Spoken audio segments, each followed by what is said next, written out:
하나님께서 오늘 우리에게 주시는 말씀은 마태복음 11장 25절부터 30절까지의 말씀입니다.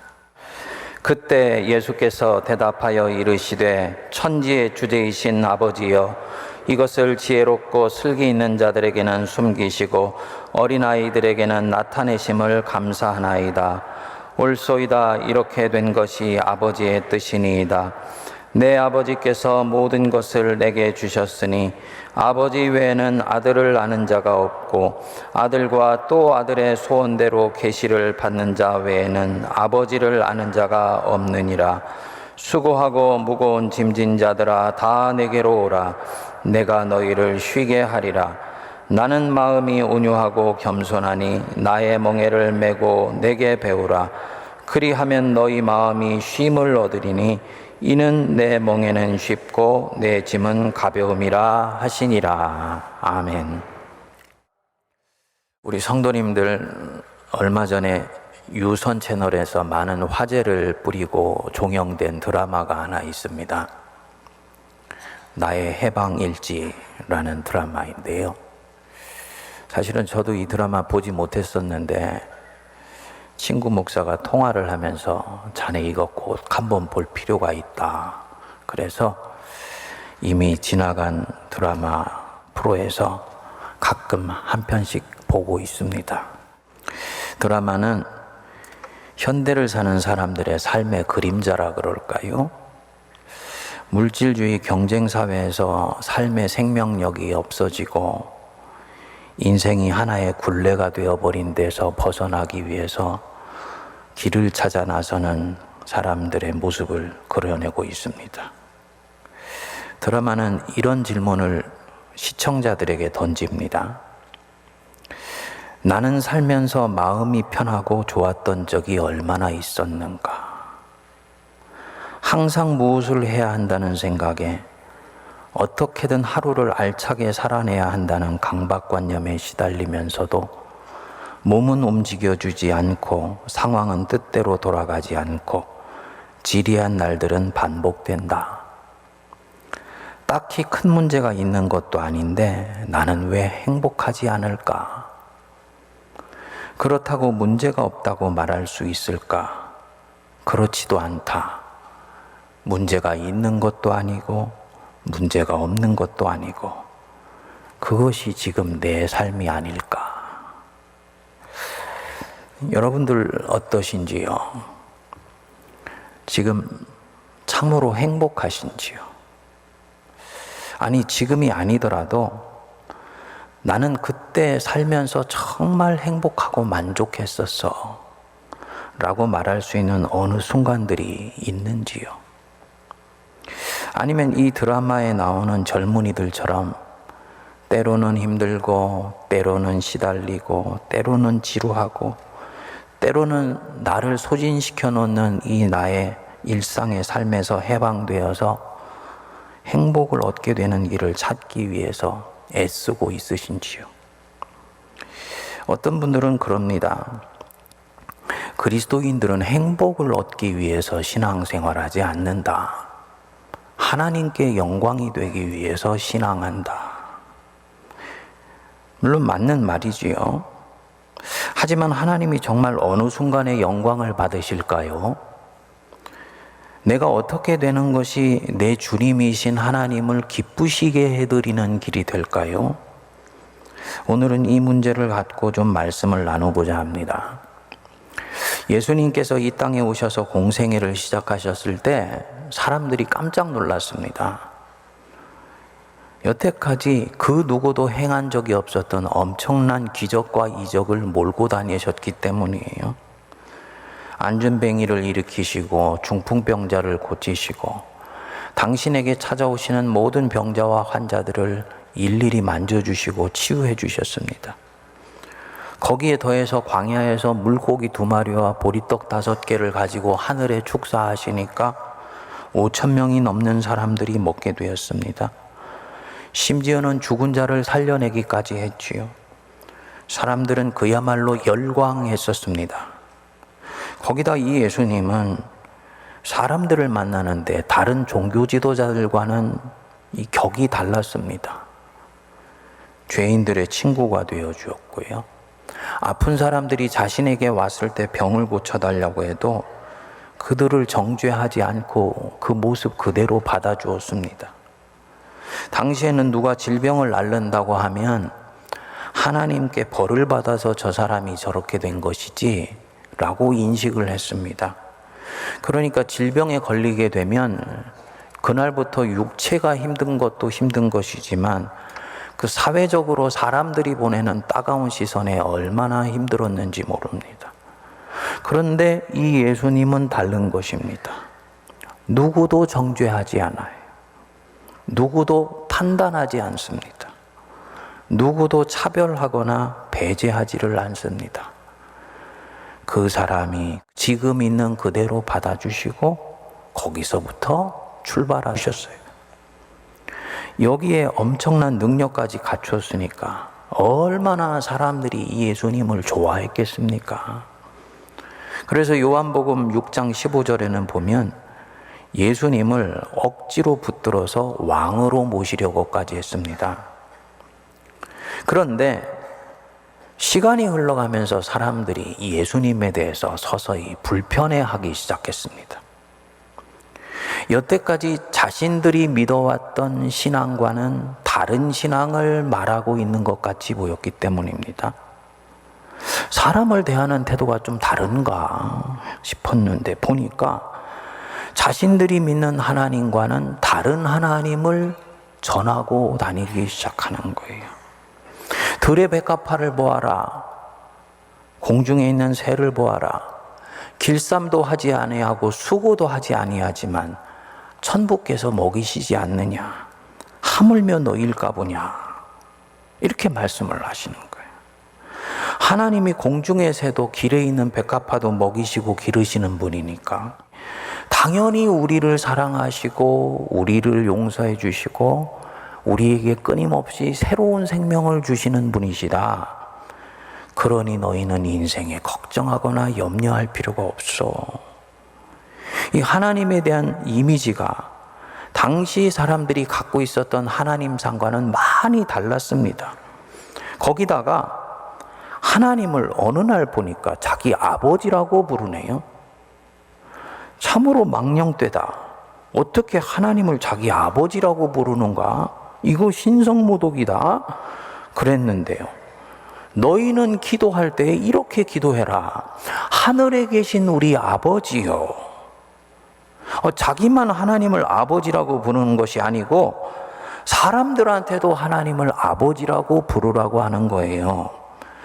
지금은 우리가 하나님을 아버지라는 호칭을 쓰는 게 당연해졌을지 모릅니다만 당시로는 엄청나게 충격적인 사건이었습니다. 이스라엘 사람들은 하나님의 이름을 부르지를 않았습니다. 토라를 읽다가 야훼, 여호와라는 이름이 나오면 그 이름을 입 밖으로 내지 않고 옷깃을 여미고 경배를 한 이후에 다음 단어로 넘어갑니다. 하나님은 크고 광대하시고 전능하시고 두렵고 무서운 분이었어요. 그분은 자신들에게서 저 멀리 떨어져 계시면서 늘 자신들을 지켜보시는 그런 분입니다. 그리고 아주 가끔씩 선지자를 통해서만 자신을 드러내시는 분이라고 생각했어요. 그런데 이 하나님이 내 아버지라는 거예요. 신이 아버지이시면 우리는 그의 자녀가 되는 것인데 어떻게 피조물이 창조주의 자녀가 된다는 것이냐. 너무나 충격적이다라고 생각했습니다. 당시의 종교 지도자들은 이런 예수님에 대해서 불편해하는 것을 뛰어넘어서 분노하고 나중에는 혐오하기까지 했습니다. 우리 예수님도 놀라셨어요. 사람들이 당신이 전하는 이 하나님에 대해서 감격할 줄 알았는데 오히려 불편해하는 것을 보고 의아해 하시게 되었습니다. 그리고 여기에 또한 하나님의 뜻이 있다는 것을 시간이 지나면서 알아차리세요. 오늘 읽은 본문 25절에 보십시오. 천지의 주제이신 아버지여, 이것을 지혜롭고 슬기 있는 자들에게는 숨기시고 어린아이들에게는 나타내심을 감사하나이다. 하나님 아버지, 이것을 헬라어로는 복수로 되어 있습니다. 이것들을 이지요. 이것들이 뭡니까? 예수님께서 전해주시는 하나님 나라의 진리들이에요. 첫째로는 하나님의 나라가 당신을 통해 임해서 이제 나타나기 시작하는 그 진리들. 하나님은 저 멀리 계신 무서운 하나님이 아니야. 그분은 우리 가까이 계시면서 우리를 사랑하시는 우리의 아버지가 되신다라는 이 놀라운 소식.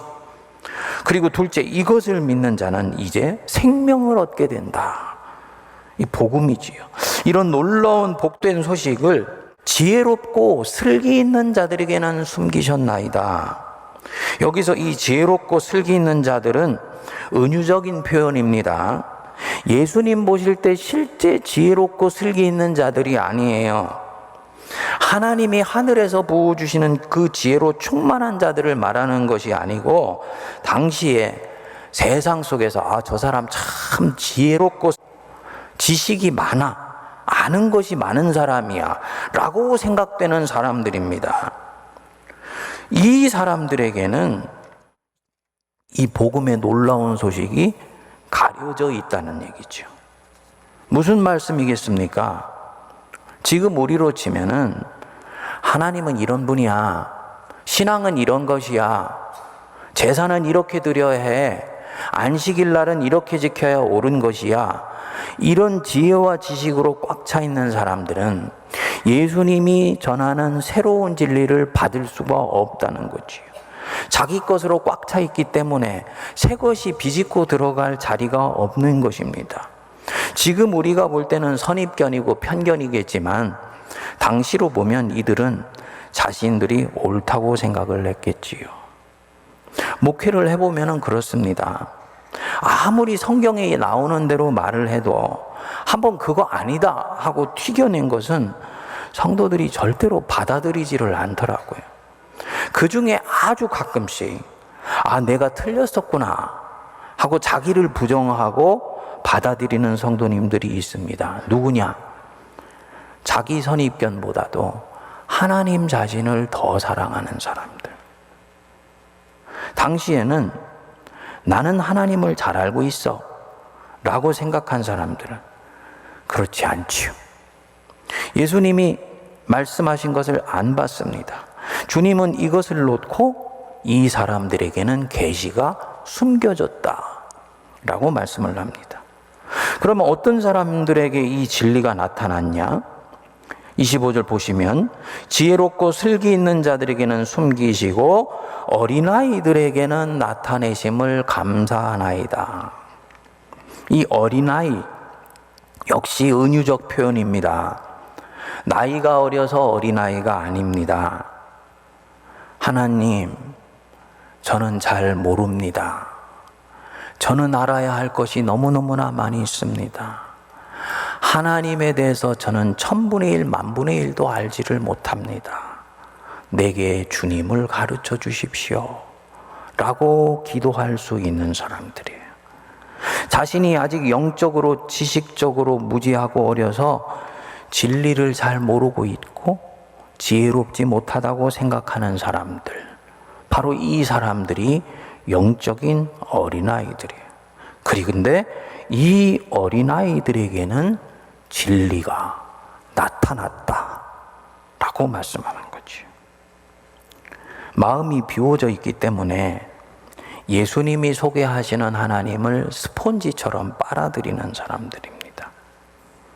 여러분 어떠십니까? 슬기롭고 지혜로운 자입니까? 아니면 영적인 어린아이입니까? 너희가 어린아이와 같이 되지 아니하고는 누구도 천국에 들어가지 못하느니라 말씀하셨어요. 영적인 어린아이가 되시기를 축복합니다. 당시 바리새인과 사두개인과 서기관들은 자신들이 영적으로 성인이라고 생각했어요. 자신들은 이미 하나님을 다 알고 있다고 생각했습니다. 하나님은 어떤 분이냐? 크고 두렵고 무서운 하나님이다.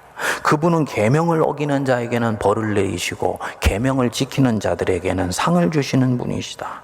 너희는 두려워하는 마음으로 이 하나님 섬겨라. 백성들을 이렇게 가르쳤습니다. 내가 이런 하나님 관점을 가지고 있으면 주님이 우리에게 주시는 명령을 지키는 데는 크게 문제가 없어요. 근데 성도님들 꼭 기억하십시오. 하나님은 우리가 당신 명령 지키는 종교의 병정이 되기를 원하지 않으세요. 그분은 우리가 당신의 자녀가 먼저 되기를 원하십니다. 내가 하나님 명령한 거 지키는 기계처럼 돼 있다. 그 마음에는 자유함이 없습니다. 계명을 지키지 못하면 벌을 받는다고 생각하니까 항상 신앙의 걸음이 마치 광대가 밧줄에서 떨어지지 않기 위해서 저쪽으로 외줄 타고 건너가는 것과 같아요. 늘 긴장해 있고 늘 무엇인가에 예민하게 신경이 곤두서 있습니다. 자연히 이 사람의 영혼에는 해방이 없어요. 영혼의 진정한 기쁨이 찾아올 수가 없습니다. 하나님 믿고 구원을 얻으려고 성전에 왔는데 거기에 이 사람에게는 종교의 짐이 또 하나가 얹어지게 된 것입니다. 그렇지 않아도 사는 것이 힘든 것이 이 인생인데 사는 것이 더 힘들어져요. 종교의 멍해가 씌워져 있기 때문입니다. 이것을 일컬어서 율법주의 신앙이라고 그럽니다. 예수님 당시에만 이 율법주의 신앙이 있었던 것이 아니고 예수를 믿고 나서도 대안의 율법주의 신앙으로 신앙생활하는 경우가 있습니다. 이 율법주의 신앙, 예수 믿는 참신앙의 원수예요. 고약한 것은요, 율법주의 신앙은 항상 무엇인가를 나눕니다. 어떤 것이 더 순수한 것이고 어떤 것이 덜 순수한 것이냐 계속 나누어요. 그래서 복음 안에서 사람을 품고 용납하고 받아주는 것이 아니고 계속 구분을 하게 돼요. 진정으로 살아있는 복음을 내가 받아들이면 이 복음은 내게 어마어마한 영적 자신감을 가져다 줍니다. 그래서 우주를 품을 것 같은 기계를 주게 되거든요. 근데 이 율법주의 신앙을 가지고 있으면 자꾸 뭐를 나누게 돼. 그러다 보니까 자기와 다른 것을 용납할 수가 없습니다. 사실은 자기 자신의 인생도 진정으로 용납하지를 못하고 다른 사람이 사는 모습에 대해서도 그 자체로 받아주지를 못해요. 그러니까 조금만 나와 다르면 그것을 정죄하는 거예요. 내 안에 이 율법주의 신앙을 가지고 있으면 규율은 반듯하게 서 있는 것 같지만 이 영혼에 평안이 없습니다. 늘 마음이 분주하게 움직입니다. 사실은 하나님이 바로 이런 분이라고 믿고 있기 때문입니다. 칼바르트가 아주 유명한 얘기를 했습니다. 네가 믿고 있는 하나님에 대해서 나에게 얘기해봐라. 그러면 내가 네 신앙이 어떠한지 가르쳐 줄게. 우리 예수님은 하나님을 전혀 다르게 봅니다. 하나님을 아버지라고 부른다 그랬죠. 여러분, 이 내가 하나님을 아버지로 부른다는 게 이게 무슨 뜻이겠습니까? 그분은 내가 생각한 것보다 훨씬 내 가까이에 계시다는 얘기예요. 내가 생각한 것보다 그분을 나는 훨씬 친밀하게 대해도 된다는 뜻입니다. 그분의 품 안에서 내가 쉴 수 있다는 뜻입니다. 저는 대학 때 처음으로 부모님 품을 떠나서 서울에서 객지 생활을 시작을 했습니다. 그러다가 첫 여름방학이 되어서 집에 갔는데요. 이상하게도 그렇게 잠이 쏟아지더라고요. 12시간을 자고는 일어나서 어머니가 차려주시는 밥을 먹고 또 잠을 잤고 또 잠을 잤어요. 그때 어머니가 그러시더라고요. 니는 집에 잠자러 왔나? 그렇게 잠이 와요. 겨울에 방학에 내려갔는데도 또 그렇게 잠이 오는 거예요. 나중에 시간이 지나서 제가 알게 되었습니다. 아, 내가 부모님 품 떠나서 서울에서 객지 생활하면서 긴장하면서 살고 있었구나. 그때는 몰랐었는데 내 영혼이 신경을 바짝 곤두세우고 살고 있었구나. 그러다가 어릴 적부터 내가 살았던 그곳, 어머니 아버지의 품에 안기어서 가니까 긴장을 풀고 영혼이 무장을 해제하고 내가 쓰고 있었던 역할의 마스크, 남들이 내게 입혀주었던 그 갑옷 벗고 내 자신으로서 있게 된 것이구나. 마치 새끼새가 날아다니다가 자기 둥지로 왔을 때 그 안도감 같은 것이지요. 저만 그런가 했더니 아니더라고요. 어느 노 권사님과 대화를 했는데 나이가 50이 넘은 자녀도 집에 오면 그렇게 잠을 잔대요. 제가 다 엄마가 편해서 그런 것이구나 생각하니까 그 자는 모습이 그렇게 흐뭇하더랍니다. 그러면서 권사님 그래, 목사님 예배 시간에 가끔 졸더라도 이해를 해주세요. 여러분, 아버지 어머니는 이런 분이세요. 본래 육의 아버지 어머니는 아직도 죄의 권세 안에 있기 때문에 나를 그렇게 대하지 않을 수 있어요. 하지만 우리 하나님 아버지는 나의 아버지 중의 아버지시고 내 영혼의 부모님 중의 부모님이세요. 우리를 이해해 주세요. 우리를 있는 그대로 품어주세요. 잘못된 거 찾아내려고 눈을 부라리시고 나를 지켜보시는 분이 아니세요. 잘못하면 벌내리려고 회초리 들고 계시지 않으세요. 잘못한 것 알지만 참아주시고 기다려주세요. 우리를 사랑하십니다. 너무너무나 사랑하시기 때문에 우리를 죄의 권세에서 풀어주시기 위해서 하나밖에 없는 독생자를 우리를 위해 주신 분이십니다. 그런 분이 내 인생의 주인인데, 또 그런 분이 천하를 만드신 하나님이신데 내가 뭘 걱정하고 뭘 염려하겠습니까?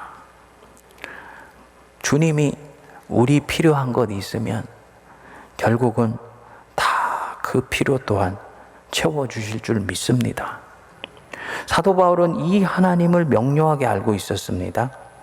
자기 아들을 아끼지 아니하시고 우리 모든 사람을 위하여 내주신 이가 어찌 그 아들과 함께 모든 것을 우리에게 주시지 아니하겠느냐. 우리가 믿는 하나님, 능력 많으신 하나님이고 그 능력 많으신 분이 나를 사랑하신다.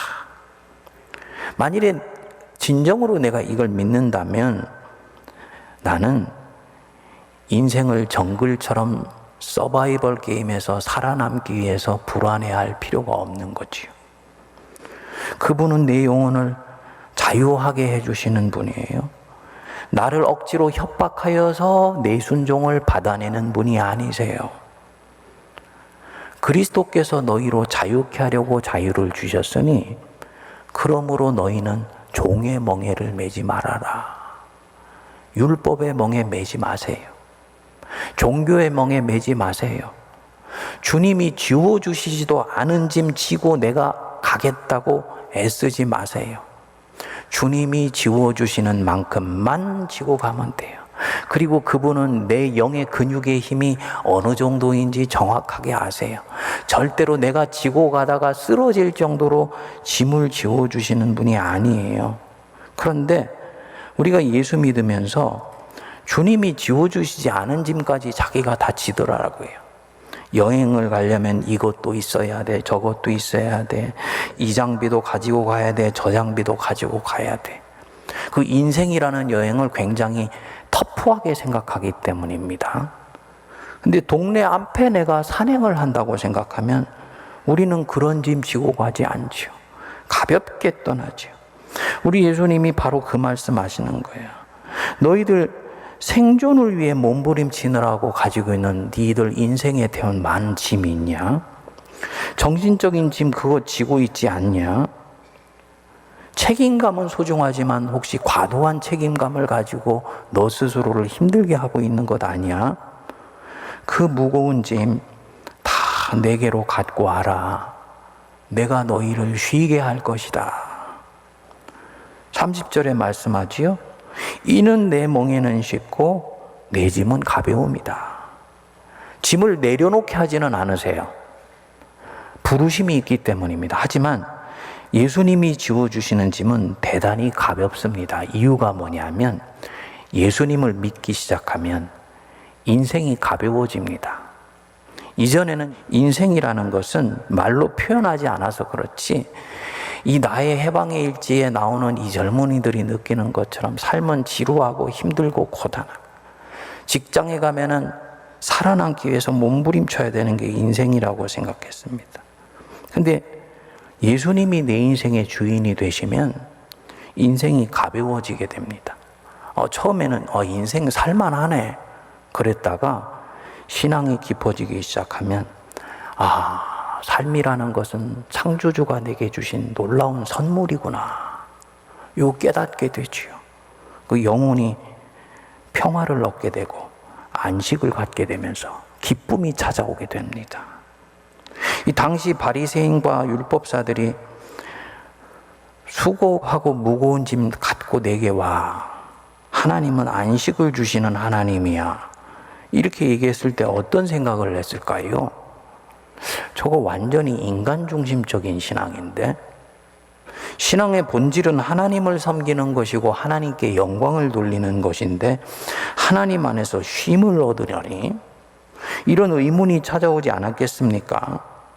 마태가 이런 무리의 생각을 아는지 그 바로 12장에 가면서 아주 그 유명한 안식일 논쟁을 소개를 합니다. 예수께서 안식일에 밀밭 사이로 가시는데 제자들이 배가 고팠습니다. 그래서 이삭을 잘라 먹었어요. 바리새인들이 예수님 공동체를 뚫어지게 감시하고 있다가 이를 보고 말을 했지요. 당신의 제자들이 안식일에 하지 못할 일을 하나이다. 이 안식일에는 노동을 하면 안 된다는 규정이 있습니다. 지금 제자들이 먹을 것을 얻기 위해서 노동을 한다는 거지요. 예수님이 정면으로 받아치셨습니다. 3절 4절 보시면 예수께서 이르시되 다윗이 자기와 그 함께한 자들이 시장할 때 한 일을 잃지 못하였느냐? 그가 하나님의 전에 들어가서 제사장 외에는 자기나 그 함께한 자들이 먹어서는 안 되는 진설병을 먹지 아니하였느냐? 분명히 다윗과 그의 사람들이 성전에 들어가서 해서는 안 되는 일, 규례를 어기는 일을 한 적이 있다. 하지만 맥락상으로 보면 그치만 그것은 정당한 것이었어. 생명을 위해서 하는 일은 정당하다는 거예요. 종교 규례를 지키는 것보다 하나님이 주신 생명을 자라가게 하기 위해서 하는 일은 소중하다는 뜻입니다. 그러면서 호세아서 6장 6절을 인용해서 말씀합니다. 나는 자비를 원하고 제사를 원하지 아니하노라 하신 뜻을 너희가 알았더라면 무죄한 자를 정죄하지 아니하였으리라. 신약뿐만이 아니고 구약의 본질도 하나님의 자비와 사랑이라는 뜻이죠. 그러면서 이 안식일의 의미에 대해서 못을 박으셨습니다. 마가복음 2장 27절인데 우리 같이 읽겠습니다. 시작. 안식일이 사람을 위하여 있는 것이요 사람이 안식일을 위하여 있는 것이 아니니 그러므로 인자는 안식일에도 주인이니라. 안식일은 뭐 하는 날이냐? 하나님의 형상으로 지어진 사람이 쉼을 얻고 하나님이 주신 그 생명을 회복하는 날이다. 이 뜻입니다. 당시 하나님에 대해서 선입견을 가진 사람들에게는 이 말씀은 엄청나게 인간 중심적 신앙으로 비춰졌을 것입니다. 그런데 사실은 이것이 하나님 중심 신앙이에요. 여러분, 기독교 신앙은 휴머니티, 인간 사랑을 굉장히 중요하게 여깁니다. 이것은 인본주의가 아니에요. 마음을 다하고 정성을 다하고 뜻을 다하고 힘을 다하여 주 너의 하나님을 사랑하며 네 이웃을 네 몸과 같이 사랑하라. 이것이 율법과 선지자의 대강령이니라. 모든 율법과 선지자의 강령을 하나로 모으면 딱 두 개라는 거죠. 하나님 사랑, 인간 사랑. 이 두 축이 기독교 신앙의 핵심입니다. 둘 중에서 어느 하나로 기울어지면 안 되는 거지요. 하나님을 경외하고 경배한다고 하면서 인간의 고통에 대해서는 오히려 점점 둔감해졌다. 지금 내가 문제가 있는 것입니다. 하나님 중심이라고 하는데 인간의 아픔에 대해서는 민감성이 떨어졌다. 이거 기독교적이지 않습니다. 하나님은 인간의 고통에 지금 시선이 가 있는데 그 하나님의 시선이 가 있는 곳에 내 시선이 갈 때 이 사람이 하나님 중심 신앙인데 내 시선은 다른 데 지금 가 있는 것입니다. 한 걸음 더 나가보지요. 다른 사람은 사랑하는데 다른 사람 사랑하느라고 내 자신을 살피고 돌볼 겨를이 없다. 지금 잘못 예수 믿고 있는 것입니다. 다른 사람 행복하게 하기 위해서 살다 보니까 정작 나는 행복하지 않다. 예수 믿는 분 중에 이런 경우들이 많아요. 지금 하나님이 원하시는 것보다 과도하게 자신을 희생하고 있는 것입니다. 여러분, 자신을 돌보고 살피고 쉬고 안식하는 것, 하나님 믿는데 굉장히 중요합니다. 네가 무엇을 하려고 하지 말고 되려고도 하지 말고 여호와 앞에 하나님 옆에 머물러라. 이 기독교 신앙의 핵심은 행동이 아닙니다. 존재예요. 하나님 옆에 머물러 있으면 된다. 우리 주님 말씀하셨어요. 가지가 포도나무에 붙어 있으면 열매를 많이 맺는다. 하나님 옆에 딱 붙어 있으면 그분이 주시는 이 평안과 안식이 나로 하면 엄청난 창조력과 창의력을 만들어내게 되면서 생에 활력을 가져다 주게 됩니다. 여기에서 주님의 일을 할 수 있는 모든 능력이 나오는데 우리는 주님이 주시지도 않은 명령까지 지키겠다고 내달려가면서 자기 인생을 소진하고 푸석푸석하게 만들어 놓는 거지요. 서두의 질문으로 한번 돌아가 보시지요. 우리는 행복하기 위해서가 아니라 하나님께 영광 돌리기 위해서 신앙한다. 이 말 맞습니까? 맞기도 하고 틀리기도 합니다. 하나님은 분명히 우리 통해서 영광 받으시기 원하세요. 하지만 어떤 때에 하나님이 영광을 받으시냐? 하늘의 아버지는 그 자녀가 어떻게 지금 살고 있을 때 영광을 받으시냐? 자기 자녀가 자기 때문에 힘들어할 때 영광 받으실까요? 아니죠. 자기 자녀가 당신으로 인해서 참된 행복을 얻을 때 하나님은 영광 받으세요. 하나님이 주신 생명을 얻고 그 생명을 풍성히 누리고 있을 때 하나님은 영광 받으세요. 우리 예수님이 오신 목적 분명히 말씀하셨잖아요. 내가 온 것은 양으로 생명을 얻고 더 풍성히 얻게 하려는 것이라. 하나님이 주신 생명이 우리 안에 왕성해질 때 주님은 영광을 받으십니다. 여러분, 기독교는 억압의 종교가 아닙니다. 율법의 종교가 아닙니다. 인생에 지고 있는 짐이 그렇지 않아도 많은데 또 다른 종교의 짐을 지워주는 종교가 아니에요. 물론 우리는 내 인생의 짐을 집니다. 하지만 이 짐은 하나님이 강제로 지어주셨기 때문이 아니에요. 하나님의 사랑에 감동했어요. 어떻게 하면 이 사랑 돌려드릴까 하는 마음이 내 안에서 자원하는 마음으로 일어나요. 하나님이 하시는 일을 보니까 너무너무나 고상하고 위대하고 아름다워요. 그러니까 주님, 나도 주님이 가시는 그 걸음에 참여하는 인생 살고 싶어요. 그래서 내 인생이 고향 되고 싶어요. 그래서 기쁨과 자유함으로 하나님 일을 하는 거예요. 물론 사람이기 때문에 이 짐 지고 가는 것이 1년 365일 평생 기쁘고 즐거운 것만은 아닙니다. 마음의 중심으로는 하지만 깊이 들어가면 영혼의 진정한 평안이 있습니다. 아, 주님이 기뻐하시는 일을 내가 하고 있구나. 이것이 나로 하여금 주님과 함께 계속 짐을 지고 갈 수 있게 만들어요. 억지로 지고 가는 짐과는 차원이 다른 것입니다. 여러분들 중에 그 드라마 나의 해방일지에 나오는 세 남매처럼 직장에서 힘들고 사느라고 지치고 인생 자체의 무게로 인해서 나는 한 번도 행복해진 적이 없는 것 같아 하시는 분들이 있다면 예수님 앞으로 나오셔서 쉼을 얻으시기 바랍니다. 행복이 무엇인지 이때부터 비로소 알게 됩니다. 내 인생을 비로소 진정으로 내가 수용할 수 있게 돼요. 자기 인생과 화해가 일어났기 때문이에요.